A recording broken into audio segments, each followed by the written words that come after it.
Hello everyone. Today we will start our chapter number 4 in EVS Food Preservation.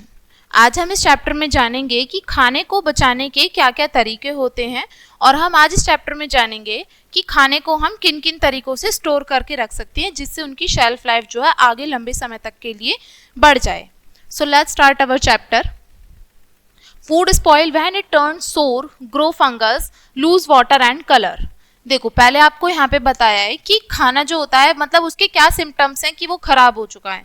जब क्या होता है वो खट्टा हो जाता है टेस्ट में, उसके ऊपर फंगस आ जाती है, वो पानी छोड़ने लगता है खाना और उसका कलर चेंज हो जाता है. तो अब हमें समझ जाना चाहिए कि हमारा जो फूड है वो पूरी तरीके से स्पॉइल हो चुका है, वो खाने लायक नहीं बचा. Tiny organism called microbes cause food spoilage. देखो खाने को स्पॉइल करने के पीछे टीनी टीनी माइक्रोब्स होते हैं, छोटे माइक्रोब्स यानी कि टीनी माइक्रो ऑर्गेनिज्म जिनको हम अपनी नेक्ड आई से नहीं देख सकते, ठीक है, उनको बोला गया है. जो क्या किसका कारण होता है, यानी कि खाने को स्पॉइल करना उन्हीं का ही काम होता है. अब हम यहाँ पे बात करते हैं टाइप्स ऑफ फूड यानी कि खाने के तरीके. टाइप्स यानी कि प्रकार. अब हम यहाँ पे बात करेंगे पेरिशेबल फूड और नॉन पेरिशेबल फूड. ठीक है, यहाँ पे टू टर्म्स हैं आपकी, perishable and non perishable. Perishable food basically वो होता है जिनकी शेल्फ लाइफ बहुत लॉन्ग होती है. देखिए फूड जैसे कि वेजिटेबल, फ्रूट और ब्रेड जिनको हमें फ्रेशली तभी के तभी कंज्यूम होता है, इनकी शेल्फ लाइफ बहुत ज़्यादा लंबी नहीं होती. और नॉन पेरिशेबल फूड वो होता है जैसे कि ग्रेन्स यानी कि अनाज और चीनी, इनकी शेल्फ लाइफ लंबी होती है यानी कि हम इनको लंबे समय तक के लिए स्टोर करके रख सकते हैं. ठीक है, तो ये दो ही डिफरेंस हैं दोनों के बीच में. पेरिशेबल जिनको हम लंबे समय तक नहीं रख सकते स्टोर करके, और नॉन पेरिशेबल जिनको हम लंबे समय तक के लिए स्टोर करके रख सकते हैं और इनकी शेल्फ लाइफ लंबी होती है. Eating spoiled food can cause poisoning. देखो हमें बासी खाना नहीं खाना चाहिए, ताज़ा ही खाना चाहिए. क्यों? क्योंकि अगर हम बासी खाना खाएंगे तो इससे हमें फूड पॉइजनिंग हो जाएगी, इनडाइजेशन यानी कि पेट में गैस की प्रॉब्लम हो सकती है, और भी बहुत सारी प्रॉब्लम्स हमें हो सकती हैं. डायरिया है, ये भी हमें हो सकता है. फूड स्पॉइल फूड हमें इसलिए नहीं खाना चाहिए. अब हम बात करेंगे फूड प्रिजर्वेशन यानी कि खाने को बचाना, खाने का बचाव करना. अब यहाँ पे बताया है कि preserving food prevent spoilage by microbes, यानी कि खाने को प्रिजर्व करना हमें किससे बचाएगा, खाने के स्पॉइल होने से बचाएगा. यानी कि हम खाने को कैसे कंज्यूम करके रख सकते हैं, फूड प्रिजर्वेशन के तरीके से. अब फूड प्रिजर्वेशन के अब हम आगे देखेंगे कि कौन कौन से तरीके होते हैं और एग्जाम्पल्स के साथ सीखेंगे हम इसको. It remove air. देखो फूड प्रिजर्वेशन से क्या होगा, खाने के अंदर एयर नहीं आएगी, इससे बचाएगा. मॉइस्चर, नमी नहीं आएगी. वार्मथ, नमी मतलब बाहर की जो थोड़ी वो होती है ना, गर्म एनवायरनमेंट होता है जो कि माइक्रोब्स को ग्रो करने के लिए मोर देन एनफ होता है और जो खाने को स्पॉइल करने का एक बहुत बड़ा कारण भी होता है. तो हमें इन सब चीज़ों से कौन बचाता है, फूड प्रिजर्वेशन. इसलिए फूड प्रिजर्वेशन जरूरी होता है. Preservation also let us store seasonal food year round. Preservation की मदद से जो फ्रूट्स होते हैं ना, सीजनल फ्रूट, हम उनको पूरे साल तक भी चला सकते हैं. एग्जाम्पल के लिए मैंगोज. मैंगो को आज के टाइम पे हम कोई से भी सीजन में इंजॉय करके खा सकते हैं. वैसे तो मैंगो जो है वो गर्मियों का फ्रूट है, समर फ्रूट है, लेकिन इंजॉय कर सकते हैं हम इसे कभी भी किसी भी time. Preserve food also take up less storage space.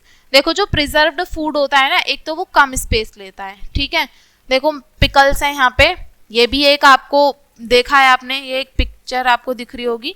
ये छोटे छोटे क्या हैं, बॉक्सेस हैं, और इसमें जो है हमारा फूड आइटम्स हमारे फिल करके रखे गए हैं. ठीक है, जैसे आपने अचार में देखा होगा, अचार को हम किस में, एक बॉक्स में स्टोर करके रख सकते हैं, एक कंटेनर में, एयर टाइट होना चाहिए बस वो, तो फिर हम वो लंबे समय तक के लिए हमारा बिल्कुल सेफ रहता है, हम इसको कभी भी कंज्यूम कर सकते हैं. It is easier to store tomato puree than raw tomato. आपको यहाँ पे बताया है कि मतलब कच्चे टमाटर से ज़्यादा बेटर है कि हम उसकी प्योरी बना के इसको स्टोर कर लें. क्यों? इससे ये फ़ायदा होगा कि एक तो वो स्पेस भी कम घेरेगा, मतलब कम स्पेस में हम उसको ज़्यादा चीज़ें हम स्टोर करके रख सकते हैं. अब यहाँ पे कुछ कॉमन प्रिजर्वेशन मेथड्स देखेंगे एग्जाम्पल्स के साथ में. रिम्पी के डैड जो हैं वो फिश को सॉल्ट लगा के रखते हैं जिससे कि उसका मॉइस्चर है वो पूरा निकाला जा सके और उसको प्रिजर्व करके रखा जा सके। मीट इज कॉमनली सॉल्टेड, यानी कि जो मांस होता है वो बेसिकली सॉल्टेड होता है, यानी कि उसमें सॉल्ट लगा के रखते हैं। क्यों लगा के रखते हैं? Maria grandma is sun drying potato and chilli. Maria की जो ग्रैंडमा है वो क्या करती हैं? पोटैटो यानी कि आलू को और चिली यानी कि मिर्ची, इनको क्या करके रखती हैं? सन ड्राई करके रखती हैं। After fully drying them she will store them in air tight jar. और जब पूरी तरीके से चीजें सूख जाती हैं उसके बाद वो एयर टाइट जार में इसको रखती हैं कंज्यूम करके। अगर पूरी तरीके से नहीं सूखा होगा तो वो जल्दी ही मोल्डी हो जाएगा। मोल्डी का मतलब है यानी कि उसमें फंगस ग्रो होने लगेगी जल्दी और वो खाने के लायक नहीं रहेगा ज्यादा लंबे समय तक। Drying food remove water preventing spoilage. देखो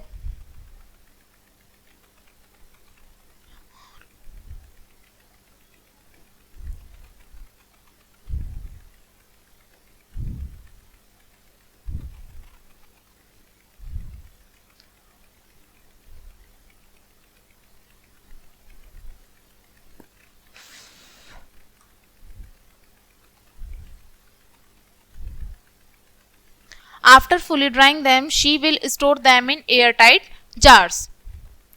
अगर वो उसको ऐसे मतलब फुल ड्राई करके नहीं रखेंगी तो इससे क्या प्रॉब्लम होगी कि वो पूरी तरीके से ज्यादा लंबे समय तक हम उसको स्टोर करके नहीं रख सकेंगे और जल्दी उसमें मोल्ड लग जाएंगी, यानी कि उसमें फंगस आ जाएगी।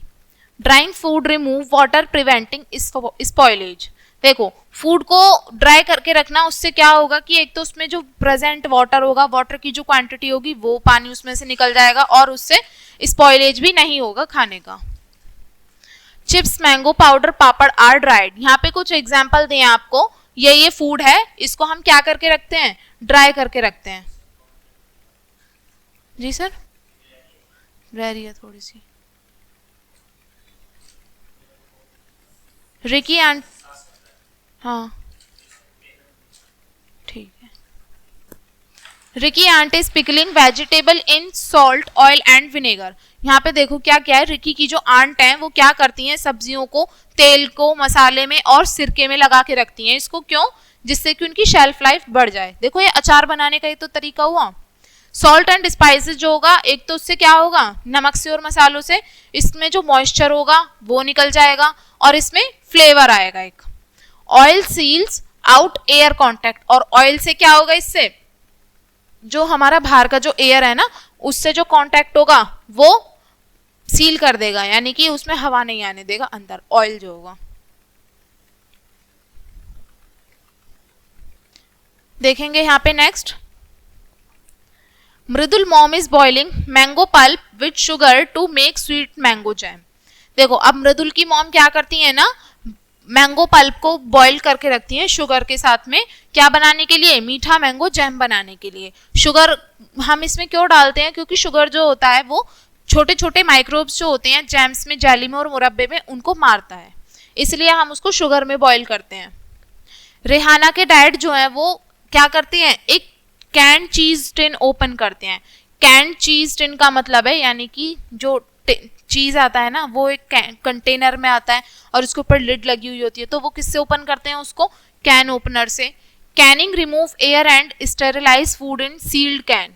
कैनिंग देखो डब्बे में करके रखना चीजों को, वो उससे क्या होता है?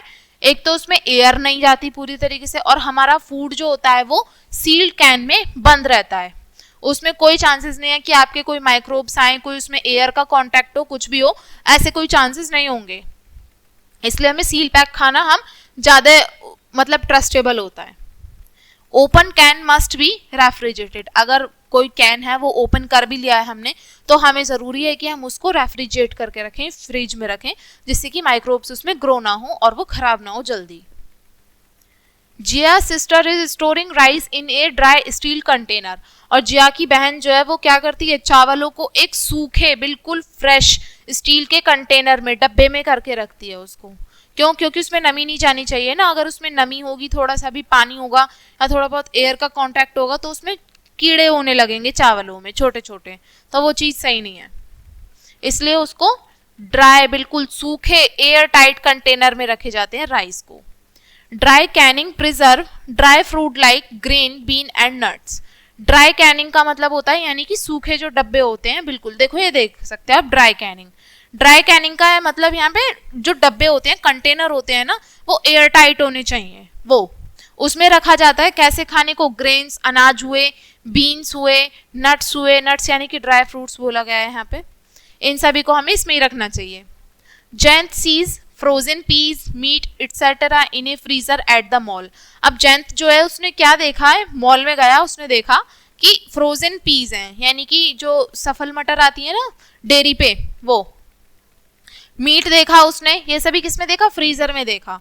Cold storage फ्रीजेज and preserve food. देखो कोल्ड स्टोरेज से क्या होता है, खाने जो होता है हमारा वो प्रिजर्व रहता है, यानी कि एकदम कैसा रहेगा, सेफ रहेगा, आपका खाना खराब नहीं होगा। अब हम यहाँ पे कुछ मॉडर्न मेथड थे, अब हम यहाँ पे ट्रेडिशनल यानी कि पुराने मेथड्स की, पुराने तरीकों की बात करते हैं कि पुराने तरीके से खाने को कैसे स्टोर करके रखा जाता था।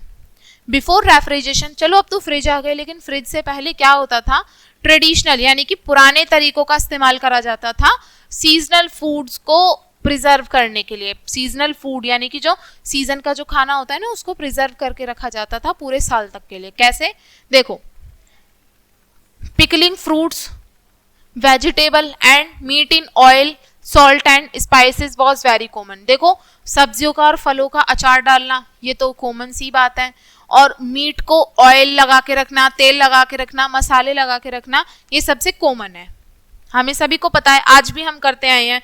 जैम, जेली, चटनी और मुरब्बा ये सभी समर फ्रूट से बनाए जाते थे, और लेकिन ये विंटर डेलिकेसीज में सर्व करे जाते थे। देखो गर्मियों में तो बना के रख लिया और सर्दियों में हम इसको सर्व कर रहे हैं। डेलिकेसी का मतलब है यहाँ पे, विंटर डेलिकेसी मतलब व्यंजन सर्व करे जाते थे। Next, drawing surplus produce like onion, mango and corn colonel's allow long term storage. देखो ड्राइंग सरप्लस यानी कि जब हम चीजों को सुखा के रखते थे, जैसे कि प्याज हुई, मैंगो हुए और कॉर्न कर्नल्स हुए, इससे क्या होता था कि हम लंबे समय तक के लिए इनको स्टोर करके रख लेते थे। स्टोरिंग चीज, बटर एंड खोया इन कूल बेसमेंट। देखो चीज को, बटर को और खोया, मावा होता है ना, उसको किसमें, कूल बेसमेंट में, यानी कि स्टोरेज मतलब कोल्ड स्टोरेज जो होता है ना, उसमें स्टोर करके रखने से किसमें हेल्प मिलती है हमें, इनकी जो शेल्फ लाइफ होती है वो बढ़ जाती है। Smoking and salting meat was the only way to preserve fish and game. ठीक है, मीट को क्या करके रखना, स्मोकिंग करके रखना, यानी कि सॉल्टिंग, मीट को सॉल्ट लगा के रखना सिर्फ एक अकेला तरीका नहीं है, उसको आगे के लिए प्रिजर्व करके रखना। ठीक है, food preservation was essential for stocking up during winters. देखो अब ऐसा नहीं है कि ये सब चीज़ों की जरूरत हमें बस गर्मियों में ही पड़ती है, खाने को बचाने की जरूरत सिर्फ गर्मियों में, सर्दियों में नहीं पड़ती, सर्दियों में भी पड़ती है। कुछ आइटम्स ऐसे होते हैं जो हमें समर में नीड आती है उनकी, तो हम ज़रूरी है कि हम विंटर्स में भी उसको कंज्यूम कर, मतलब ठीक से उसको यूज़ करके रखें, हम उसको देखते हैं। Next, modern method. अब हम यहाँ पे कुछ आधुनिक तरीकों की बात करेंगे। New techniques emerge to provide longer and better food preservation. नई जो टेक्निक्स होते हैं, नए तरीके जो होते हैं, इनसे क्या होता है ना कि हमारा जो फूड प्रिजर्वेशन है वो लंबे समय तक के लिए होता है। पास्चराइजेशन, पास्चराइजेशन होता है यानी कि दूध को एक नॉर्मल रूम टेम्परेचर पे उसको बॉईल करना और फिर उसको नॉर्मल रूम टेम्परेचर पे तेजी के साथ में तो ठंडा कर देना, वो होता है पास्चराइजेशन। ये एक प्रोसेस होती है। Kills microbes in milk, beer and wine by heating briefly. देखो पास्चराइजेशन एक प्रोसेस का नाम है जिसकी वजह से दूध में, बियर में और शराब में जो भी हमारे माइक्रोब्स होते हैं वो मर जाते हैं। किसकी वजह से, हीटिंग की वजह से। हीट करते हैं ना हम, दूध को उबालते हैं, दूध को उबालने से उसमें जो बैक्टीरियाज होते हैं वो सारे मर जाते हैं। तो ये वही एग्जाम्पल दिया है। Commercial canning in airtight tins and sterilise food. देखो कॉमर्शियल कैनिंग का मतलब है यानी कि फैक्ट्री से जो हमारे फूड आइटम आता है ना, एकदम टाइट लिड कैंस में जो आता है, उसको बोला गया है कॉमर्शियल कैनिंग। ठीक है, इससे क्या होता है कि हमारा जो फूड होता है वो लंबे समय तक के लिए स्टोर रहता है। केमिकल प्रिजर्वेटिव प्रिवेंट स्पॉइलेज इन पैक्ड फूड। देखो प्रिजर्वेटिव्स भी तो डालते हैं खाने में, जिससे कि जो हमारा खाने के आइटम्स हैं वो बहुत लंबे समय तक खराब ना हो, मतलब जल्दी हम उसको कंज्यूम कर लें। इसलिए हम उसमें क्या ऐड करते हैं, केमिकल प्रिजर्वेटिव्स कंपनियां ऐड करके देती हैं, जैसे कि हमारे चिप्स हुए, कोल्ड ड्रिंक्स हुई, है ना, और जो भी खाने के आइटम्स होते हैं उनमें कंपनियां पहले से ही प्रिजर्वेटिव ऐड करके देती हैं, जिससे कि वो कुछ समय तक के लिए चल जाए आइटम हमारा, और उसके बाद में फिर उसकी एक्सपायरी डेट होती है फूड की। Refrigeration and freezing inhibit microbial growth by temperature control. देखो रेफ्रिजरेशन यानी कि चीजों को फ्रिज करके रखना, ठंडी जगहों पे रखना, इससे क्या होता है कि इनहिबिट होती है। इनहिबिट यानी कि टेम्परेचर की वजह से, टेम्परेचर कंट्रोल की वजह से जो माइक्रोबियल ग्रोथ होती है, यानी कि जो बैक्टीरियल जो ग्रोथ होती है फूड आइटम्स में, वो कम हो जाती है, रुक जाती है वहीं पे, नहीं होती आगे उनकी फिर, और खाना हमारा स्पॉइल नहीं हो पाता। Modified atmosphere packing replace air with gases to extend shelf life. देखो टेम्परेचर को मॉडिफाइड कर देना, कैसे? Packing replaces, atmosphere packing replaces air with gases. देखो जो हमारा खाना होता है ना, उसको क्या करके रख देना, एक जगह पे रखना और उसमें टेम्परेचर को एडजस्ट करते रहना खाने के अकॉर्डिंग, कि उसको कैसा टेम्परेचर चाहिए कैसा नहीं, ठीक है। और उसमें एयर नहीं होती, गैसेस नहीं होती उस जगह पे, है ना। जैसे कि कोल्ड स्टोरेज होता है ना, वहाँ पे चीज़ों को स्टोर करके रखा जाता है लंबे समय तक के लिए, वहाँ पे कोई गैस नहीं प्रेजेंट होती, ऐसी जहाँ पे रखा जाता है उस जगह को बोल रही हूँ मैं, वहाँ पे गैस नहीं होती और एयर नहीं होती, जिसकी वजह से उनकी शेल्फ लाइफ जो है वो एक्सटेंड हो जाती है, बढ़ जाती है आगे तक के लिए। Freeze drying remove moisture completely.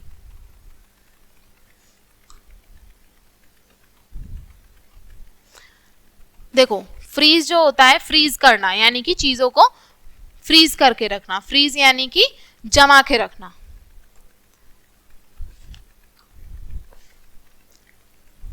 Freeze drying remove moisture completely. जब हम चीजों को फ्रीज करके रखते हैं तो उसमें से जो नमी होती है वो पूरी तरीके से निकल जाती है।